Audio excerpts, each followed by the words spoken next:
Setelah kemarin kita belajar sistem ekonomi komando dan liberal, sekarang kita akan belajar sistem ekonomi campuran. Coba kita ingat-ingat dulu ya video kemarin. Dalam sistem ekonomi liberal, kebebasan individu dan mekanisme pasar bebas menjadi fokus utama. Sedangkan dalam sistem ekonomi komando, pemerintah memiliki kontrol penuh atas kegiatan ekonomi. Kalau sistem ekonomi campuran, berarti... Yaps, benar sekali.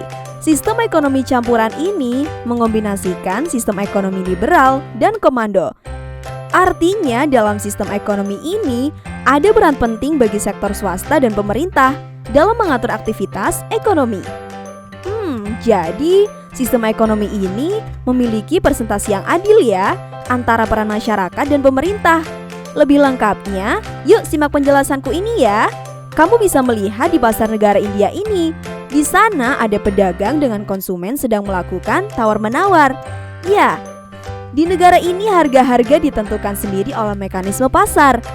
Nah, kalau di mall beda lagi. Penjual di mall ini mereka memasang diskon yang hampir sama di setiap tokonya loh. Karena pemerintah di negara ini sudah memberikan kebijakan harga dasar atau floor price untuk produsen. Dan untuk melindungi konsumen dari harga naik, pemerintah menerapkan juga harga atas atau selling price.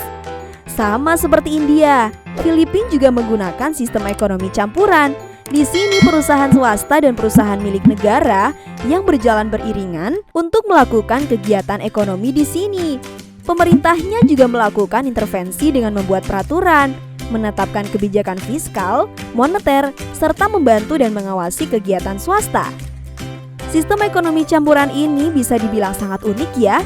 Pihak swasta diberikan kebebasan dalam berkegiatan ekonomi, tapi pihak swasta tidak bisa semena-mena juga karena tetap ada pemerintah yang juga berperan dalam kegiatan ekonomi.